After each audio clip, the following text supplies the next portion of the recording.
नमस्ते बच्चों। आज की हमारी क्लास कक्षा 6 की गणित प्रश्नावली 5.1 को लेकर है, जिसमें हम इस प्रश्नावली के सभी 7 सवाल हैं उनको हल करेंगे। तो आप वीडियो में लास्ट तक बने रहकर सवालों को अच्छे से समझें और अपने अन्य साथियों को भी इस वीडियो का लिंक शेयर करें। वीडियो आपको पसंद आए तो इसको लाइक करें और चैनल पर पहली बार आए हैं तो चैनल को सब्सक्राइब अवश्य कर लें, जिससे प्रत्येक वीडियो की सूचना आपको समय पर प्राप्त होती रहे। तो चलिए देखिए इस प्रश्नावली का पहला सवाल। पहला सवाल है, उसमें दिया गया है रेखाखंड की तुलना केवल देखकर करने से क्या हानि है। तो देखिए ये हमने मान लिया 2 रेखाखंड लिए और अगर हम इनकी देख करके लंबाई का पता लगाना चाहिए तो वो सही नहीं होगी, क्योंकि उससे त्रुटि हो सकती है। तो आंसर आप क्या लिखेंगे? केवल देखकर तुलना करने से तुलना में त्रुटि हो सकती है। मुख्यतः बहुत कम अंतर वाले रेखाखंड की तुलना केवल देखकर नहीं की जा सकती है। तो ये आपको इसका आंसर है वो लिख देना है। अब देखिए दूसरा सवाल। दूसरा सवाल है, उसमें दिया गया है रेखाखंड की लंबाई मापने के लिए रूलर की अपेक्षा डिवाइडर। तो यहाँ 2 नाम आए। रूलर कहते हैं फुट को, किसको कहते हैं?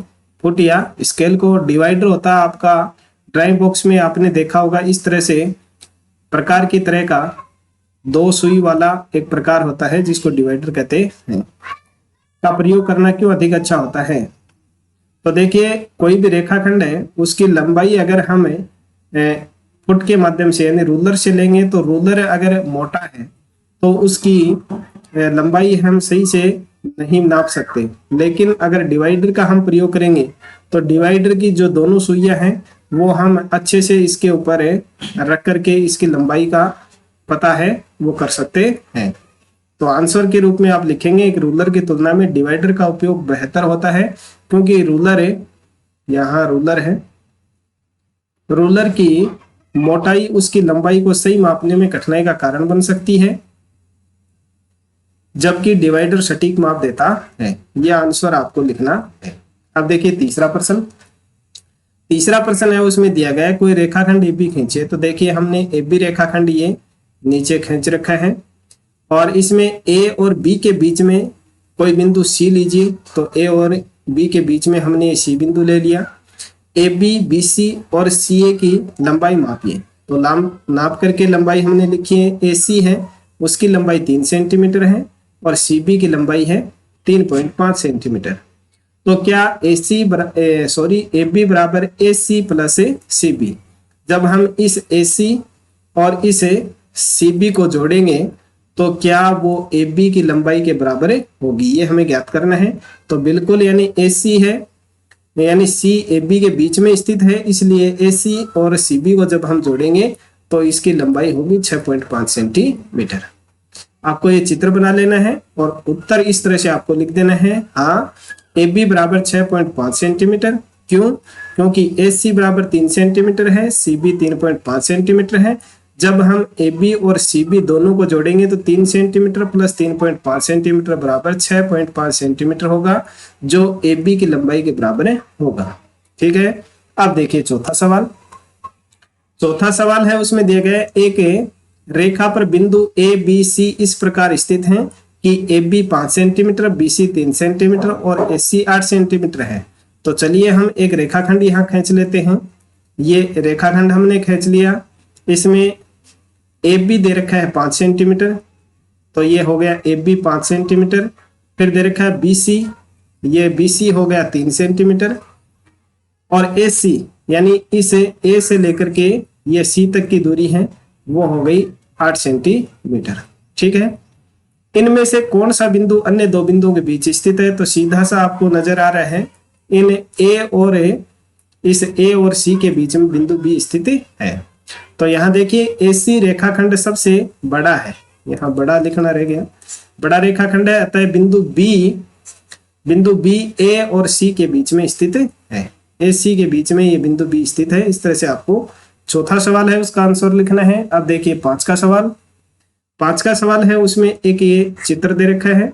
जांच कीजिए कि संलग्न आकृति में डी रेखाखंड एजी का मध्य बिंदु स्थित है। ये डी रेखाखंड है और ये ए और जी है, इसका मध्य बिंदु है, ये हमें बताना है। यानी इस एजी का मध्य बिंदु ये डी है, ये हमें बताना है।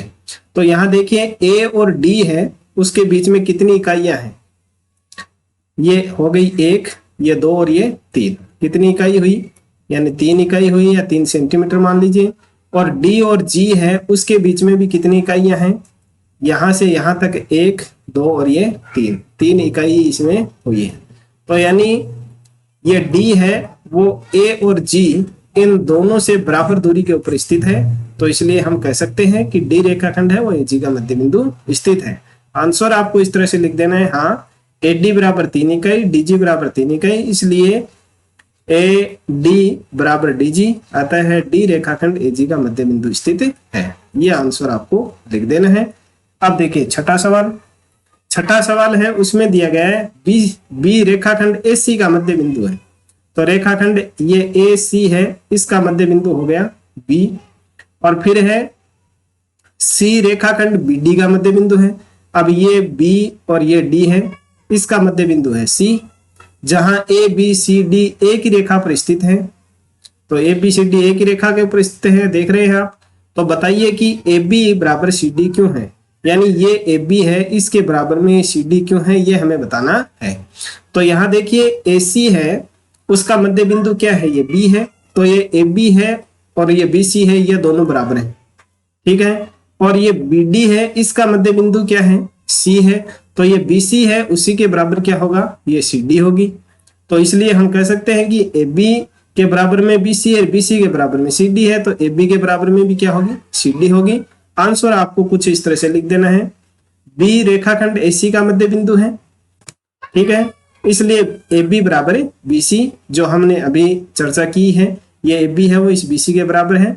और सी रेखाखंड बी डी का मध्य बिंदु है, बी डी का मध्य बिंदु सी है, तो इसलिए बी सी बराबर क्या हो गया, सी डी हो गया। जब हम दोनों समीकरणों को मिलाते हैं और उनसे निष्कर्ष निकालते हैं तो क्या होगा, ए बी के बराबर में बी सी है, बी सी के बराबर में सी डी है, अतः हम कह सकते हैं कि ए बी के बराबर में सी डी भी होगी। यह आंसर इस छठे सवाल का हो जाएगा।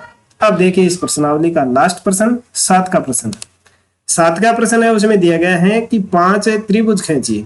तो 5 त्रिभुज देखिए हमने अलग अलग आकृति के यहाँ बना रखे हैं और उनकी भुजाओं को मापिए, भुजाएं भी माप करके हमने यहाँ लिख रखी हैं। प्रत्येक स्थिति में जांच कीजिए किन्हीं 2 भुजाओं की लंबाई का योग तीसरी भुजा की लंबाई से बड़ा है। हमें 2 भुजाओं का योग करना है और फिर देखना है कि वो तीसरी भुजा से ज्यादा है या नहीं है। तो इस पहली आकृति में देखिए 2 भुजाएं हैं, उनका हम योग करते हैं, 4 और 4 को जोड़ेंगे तो कितना होगा, 8 होगा। तो ये 8 है वो इस 4 से क्या है, बड़ा है। यहाँ देखिए हम 2 का योग करते हैं, जैसे 15 और 8 का हमने योग कर लिया, तो इनका योग कितना हो गया, 23 होगा। तो 23 है वो इस 17 से क्या है, बड़ा है, ठीक है। इसी तरह से यहाँ देखिए 9 और 10 इन 2 भुजाओं का योग हम करेंगे तो कितना होगा, 19 होगा। तो ये 19 इस 15 से क्या है, बड़ा है। यहाँ देखिए 7 और ये 5 है, इनका जब हम योग करेंगे तो 12 आएगा, तो ये 12 क्या है, इस 8 से बड़ा है, ठीक है। अब यहाँ भी देखिए ये 10 है और ये 6 है, इन 2 का जब हम योग करेंगे तो कितना होगा, 16 होगा। तो ये 16 क्या है, इस 4 से बड़ा है, ठीक है। तो इस तरह से आपको ये 7 का सवाल हल करना है। आशा है आपको अच्छे से समझ में आ गया होगा। तो इस वीडियो को लाइक कर दीजिए और मिलते हैं अगली प्रश्नावली के सवालों को हल करने के लिए अगले वीडियो में। तब तक के लिए नमस्ते, थैंक यू।